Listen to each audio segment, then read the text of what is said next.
Hello, everyone. My name is Janet Vine, and I'm a member of the steering committee of Indivisible Yolo, and my position is secretary. I am also the leader of the West Sacramento Action Circle of Indivisible Yolo. Welcome to our series of Zoom interviews for candidates for California's Congressional District CA06. Today is Wednesday, May 6th, 2026, and the time is 11:34. Today, I'm pleased to introduce Dr. Richard Pan, one of the candidates for this office. I will turn it over now to Bruce Cutter, who is the moderator for today's interview. Thank you, Janet, and thank you, Dr. Pan, for agreeing to meet with Indivisible YOLO for this 30-minute Zoom interview. My name, as Janet said, is Bruce Cutter. We're going to start with a 5-minute opening statement from the candidate, followed by a Q&A session, a 2-minute closing statement as time allows. The questions were provided to the candidate yesterday in advance of this interview, so there should be no surprises. So let's begin. Please take about 5 minutes for your opening statement. Sure. No, thank you very much. And it's certainly a pleasure to be here with Indivisible YOLO and the West Sacramento Action Circle. I'm Dr. Richard Pan. I'm a pediatrician, educator, a union member, and former state legislator and candidate for Congress in the 6th District. I was proud to represent West Sacramento in the state legislature when I was serving. I'm a child of immigrants. When I grew up, my family, frankly, did not see anyone who looked like us in elected office. So I'm particularly honored to have earned your support to serve in the state legislature. I'm proud that to have the support of Democrats in this area when I flipped a state assembly district from red to blue back in 2010. A district that people considered a safe Republican seat. And, we took that because we were talking about solving problems for ordinary people, for working families. And I'm proud to be the labor candidate in this race for Congress. I have the endorsement of the California Labor Federation and many labor unions who represent nurses, teachers, firefighters, state employees, and many other working families as well. And so I'm very proud of the fact that that I'm the labor candidate who is recognized for having accomplishments in supporting working families. I also have the support of many Democratic advocacy organizations, including Equality California, because of my firm stance in support of LGBTQ issues. In fact, when I first ran in this safe Republican seat against a Republican candidate who actually was the author of Proposition 8, I did not waver in my support for LGBTQ rights, even though Prop 8 had actually passed in that assembly seat when I ran for it. I'm also proud to be supported by groups like 314 Action, which support scientists and physicians, because we need to have more people in Congress who stand for science and facts. Because frankly, our country is not well. Donald Trump and his MAGA Congress, including Congress members like Kevin Kiley, who's running in this seat as well, are doing what they can to make us sicker. They first took away abortion care, and then they voted to cut Medi-Cal in that horrible no-good bill called H.R. 1. And then they drove up healthcare premiums this year for middle-class families on covered California by refusing to extend the tax credits for those families. They're bullying immigrants and assaulting Americans who are standing up and speaking out against, frankly, these unconstitutional armed masked agents who are not acting lawfully. They're making it harder for families to protect themselves, whether it's with vaccinations against preventable diseases like measles. We've had large measles outbreaks across the country. They've been poisoning our children by polluting our air and water, including changing standards for toxins like lead and mercury, and they're accelerating the climate crisis. People are hungry for someone who's going to deliver and win.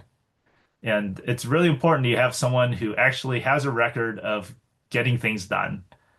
In the state legislature, I fought to get health care to 4 million more Californians, and we won. I fought to lower medication costs, including now we have $11 insulin because of legislation I authored, and we won. I fought to get immigrants health care and legal assistance so that when they get brought before a court, they would have their rights protected, and won. I fought for science to address the climate crisis, including setting goals for carbon emissions here in the state, and we won. I fought to stop measles and other vaccine preventable diseases, starting with that outbreak in Disneyland, and won. We have not had a measles outbreak that size since passage of my legislation. And even when I was physically assaulted and had blood thrown at me, when RFK Jr. came and his followers basically, issued death threats, I did not give in. I continued to fight and we won. I got my bills passed. You know, our country is not well, and it's frankly in chaos because of Donald Trump and the MAGA Congress. And we need to come together to stop the chaos and heal our country. People are struggling because they can't afford healthcare, food, housing, childcare. Donald Trump's tariffs combined with his unconstitutional wars, which have not had congressional authorization, are making it even harder for people to be able to live in our country. And I'm going to be there fighting against these actions. I'm going to be fighting to be sure that there's accountability and that we try to end that we change the direction of our country. So thank you so much for your support, and I look forward to your questions. Thank you very much. Well, thank you very much, Dr. Pan. Now we begin the Q&A part of the interview. And with the first question, we'd like you to take about 4 minutes to explain your position on issues specific and important to West Sacramento, such as climate resilience and infrastructure needs. Okay. Is someone going to ask me the question? Sorry, I don't have the questions in front of me right now. No, I'm sorry. I wanted you to, the question was to, for you to explain your position on issues that you think are important to West Sacramento, Sure. Such as climate resilience and infrastructure needs. Sure. All right. Okay. Well, I'm sorry. I just wanted to clarify that there was a more specific question related to that. Thank you. Thank you for that. I'm proud to have represented West Sacramento. In fact, and I work very closely with the local elected officials to be sure that we met the needs of the city. For example, flood control is a big issue for West Sacramento, and so I worked on state legislation to allow us to leverage also federal resources as well to improve flood control. I worked to be sure that we got funding for parks in the community as well, to be sure that we had facilities for families, and also that helps with being sure that addressing climate. I think in terms of the climate itself, most of my work has been more broadly around state level, but certainly impacts West Sacramento. So things like being sure we promote electrified vehicles, including electrified school buses. We worked to again set climate goals as well, to be sure to reduce carbon emissions. Also, in addition to that, I work closely with the city of West Sacramento to be sure, for example, more of their local sales tax revenue is retained. We work to, for example, there's the I Street Bridge, improving rail, so that we have more, and also trying to work to increase transit as well in West Sacramento. So I know that as a congressperson, one of the things that's going to be really important is that most things related to, for example, infrastructure or health and human services is really a federal, state, local partnership, right? And so it's really important that we have those partnerships. And I'm very proud that I'm actually endorsed by many West Sacramento local officials because of my partnership with them. We have city council members that that have endorsed me. School board members have endorsed me as well in in Washington Unified School District because of the work that I've done with West Sacramento. So I look forward to. I'm very excited to actually represent West Sacramento now in Congress. If I'm your next Congressperson, and so I'm very much looking forward to working, to supporting this wonderful city. Oh, great. Thank you. Next, we have a series of questions that we expect you to answer very briefly with a yes or no if possible. And I know some of them are complicated, but try to use no more than a few words to do your first answer to these questions. And then after we answer all the questions in the short answer, we hope you'll use your remaining time to explain your reasoning for the most complex issues and nuanced answers. Now I'll read the questions one by one. I'll wait for your short answer, and then I'll ask the next question, okay? Okay. Yeah. Have you or would you ever receive funding from AIPAC, pharmaceutical companies, oil companies, or any corporate PACs? So I think that my the contribution reports do speak for The short themselves. answer. Yes, as I said, I do believe my contribution reports speaks for themselves. I'm someone who has a strong record of being sure we fight for working families. Okay. So, do you believe in meeting with voters at town hall events where constituents can ask live questions? And if so, how often? I'm, I definitely will be meeting with voters uh, in live events or whatever's possible, and I've done so before when I was in the state legislature. Okay, and how often would you do that? Well, I think as frequently as we can reasonably make that happen, right? Based on availability of both, the congressional schedule and, of course, the availability of people in the area. Okay, the next question is, do you believe that HUD funding should be restored and or that other federal tools such as regulations and tax credits be used to address housing issues and homelessness services? Yes, we should definitely be increasing funding for both housing and for health and for social services for people for housing.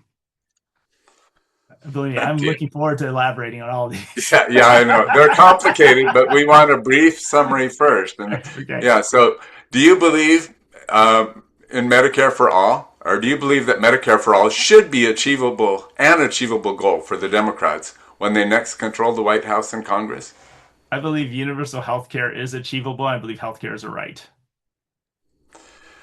And the last question is, as a U.S. representative, are there any specific legislative or oversight actions that you would support to limit the harmful or unjust activities of immigration and customs enforcement? Well, I believe that Donald Trump has ruined ICE, and that agency probably needs to go. And yeah, I'll just leave it at that for right now. Okay. Oh, that's perfect. And so now there's some difficult questions we just gave you. And so we do allow you a lot of time now, several minutes, and to elaborate on the nuanced answers. Please explain your reasoning for the most complex issues and answers to any or all of the above questions. Sure. Yeah. Is it possible to post on the chat, so just to be sure I cover all these things? I want to be sure I got the everything that Okay, you want I to can. cover there. So Yeah, we can do that. yeah. I'll So just you I want to realize that remind there's a me. bunch of topics, and I'll have to go from one to the other to the other. So yeah. The first one was about funding from So AIPAC, pharmaceutical so companies, oil companies, and corporate PACs. okay. And we'll type in the other ones.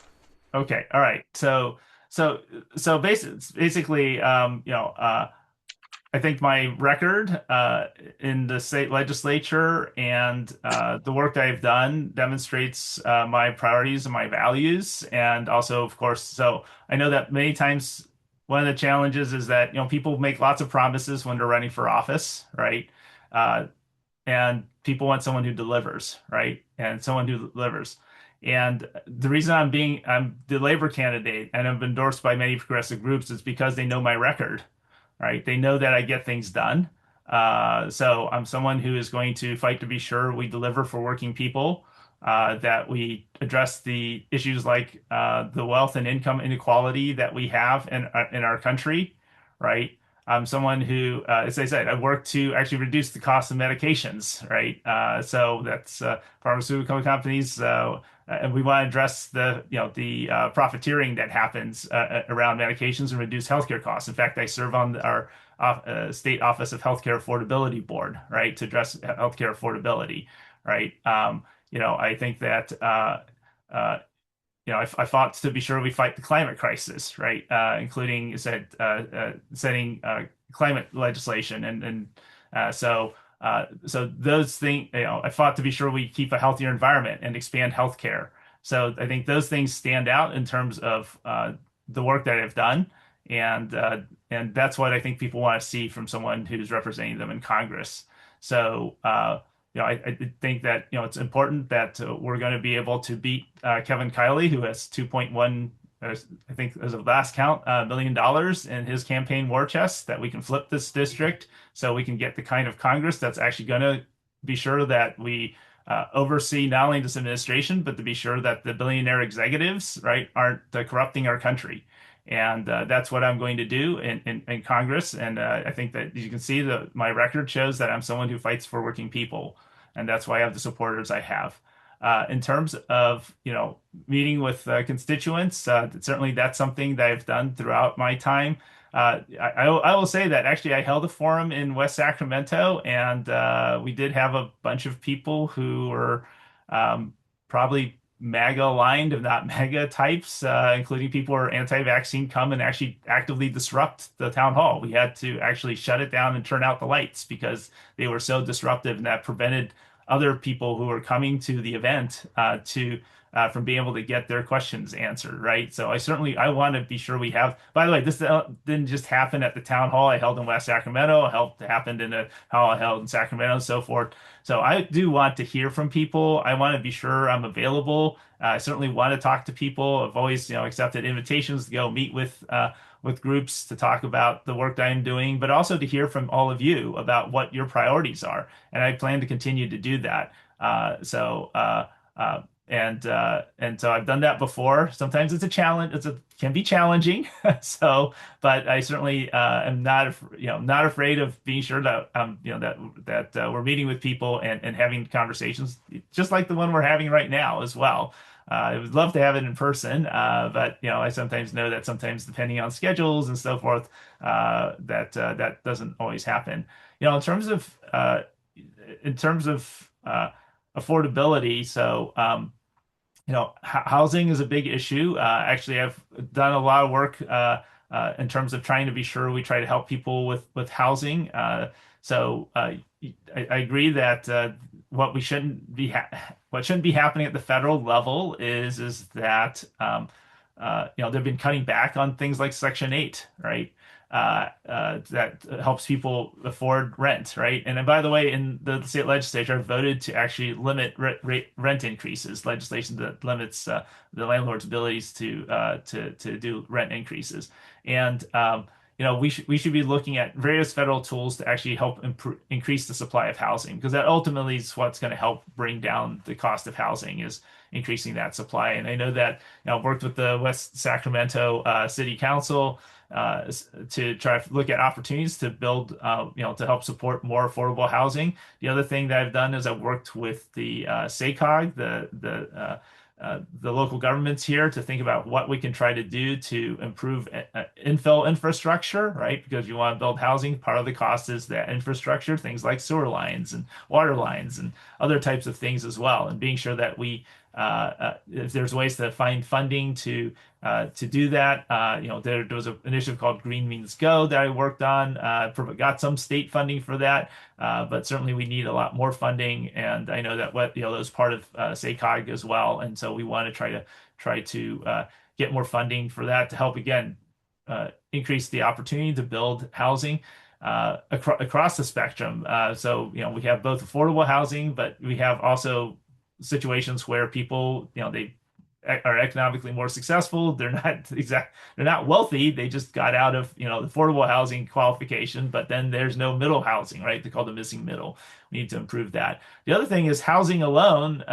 You need transit to get from your housing to your work or your where you study and so forth. So housing oftentimes needs to be paired with transit as well. And so I've certainly worked not only on housing but also trying to improve transit, so to help people sure they can get to places. And of course, using transit is going to create less carbon emissions than if everyone had to get in a car and drive around as well. So, looking at both supporting rail as well as local transit as well is something that I've worked on. Getting funding to try to improve the Capital Corridor, which I know runs through in the area, but also, we want local public transit as well, buses and other types of transit. I know, unfortunately, I think the streetcar idea between West Sacramento, Sacramento didn't quite make it, but we need to be looking at things like that. And I think from a federal standpoint, it's more about helping, partnering with state and local elected officials, because obviously it's the local elected officials who tend to make the call. Our job at the federal level is to help get the resources necessary to make those plans come into action. And that's why the endorsements from our local elected officials is very important, because it represents they know I'll be a good partner. I'm someone who knows how to work for that, right? To make that happen. And then the other thing I should mention, because you asked about homelessness and then you asked about healthcare. So, for example, one of the things I did in the state legislature is because I oversaw the budget subcommittee of Health and Human Services, but I also worked closely with our Medi-Cal program. Was actually we got waivers to allow Medi-Cal to help fund housing assistance for people who are on Medi-Cal, right? Because we know it's a lot less expensive to take care of someone when they're housed than if they're unhoused. If they're homeless, it's really hard to get them help, right? You don't have an address. Their stuff may be moved around. They may be, basically driven out of places. And of course, being homeless is extremely, does not contribute to your mental health and so forth. And so we actually got federal waivers to allow us to actually provide housing assistance, so people who are at risk of losing their housing or who may have just become homeless, to get them rehoused as soon as possible. And so that, in fact, and then after we got that program passed, actually I worked on as chair of the United Way board to be sure that we got that implemented in the community, and so far we've helped over hundreds of families with improving housing, with being able to stay housed or be housed. So this is not just about making promises. This is about actually executing. So we have hundreds of families who are housed because of the work that I did in the state legislature and the community. In terms of healthcare, we need to get to universal healthcare, right? When I was in state legislature, I worked to reduce the number of uninsured by 2/3. Before I got in the state legislature, essentially our uninsured rate in the country was in the upper teens, and in California for decades. All right, it wasn't just for a few years, and it was the Great Recession when I came in. But even during the good times, it was in the upper teens. And when I got to the state legislature, as a chair of the health committee in both the Assembly and the Senate, we worked to implement the ACA. But we went beyond the ACA. We didn't just stop at the ACA, right? We went beyond. In fact, I'm proud to have led the effort to be sure we got healthcare coverage for people who are undocumented as well, right? Because and to reduce that insured rate. And it's, in addition to that, we worked to be so. The ACA allowed us to create the covered California and the exchange, but we also knew that oftentimes the cost share in that was beyond what people could afford. And also we knew that there were people who, because there were only tax credits given to people up to 400% of poverty with the original ACA, that people who were just beyond that, particularly people who were, let's say, in their 50s before they could get on Medicare, basically could not afford that health insurance. And we got them state help. Fortunately, under the Biden administration, they were able to get federal tax credits as well under the Inflation Reduction Act. And then this Congress decided not to extend that. And people watched their premiums literally double, triple, or quadruple, right, in terms of what they had to pay for their health premiums. And so certainly I'm going to fight to be sure we, get the, reverse that. They cut Medicaid by almost $1 trillion over the next 10 years as well. I work to get more people qualified for a Medicaid program or Medi-Cal. And so, again, uh, worked really hard to be sure people actually got healthcare, right? It's great to say I want to get people healthcare, but how many people have gotten people healthcare? And I can say that I've helped at least 4 million more Californians get healthcare by the time I left office than the time before I was there. And also work to make it much more affordable as well. So I want to get to universal healthcare. I think I have some ideas on how to do it. Probably it's going to take me more than 2 minutes to go through that, but I'm someone who brings that expertise and knowledge to the fight, and that's something. And also the other things we need to be sure that in any sort of universal healthcare system that we actually be sure we protect access to abortion and other types of evidence-based care, that's including gender-affirming care as well. So I keep in mind there's a Hyde Amendment that doesn't allow federal funds to be used for abortion care, and we need to overturn that. And then finally, I would just say, is in terms of specific legislative actions, there's many that I want to see. We got to reform the Supreme Court. We got to be sure Supreme Court justices are held to the same ethical standards as other federal judges. We need to restrain, ICE, as I said, I think that agency's broken. We abolished, get rid of it, and then those functions either be distributed to other agencies or else create a new agency that will actually follow the law and the Constitution, right? And certainly, I fought for immigrant rights. I'm a immigrant, a child of immigrants. My wife's an immigrant.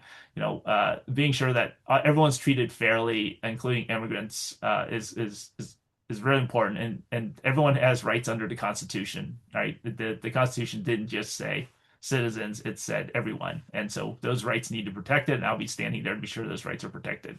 And I think I'm probably almost out of time. So thank you so much, and be happy to entertain if you have any further questions before we run out of time. No, I think that was excellent. Thank you for keeping the time so well. That's awesome. So we do have another 2 minutes allowed that you can say anything you want in your closing statement.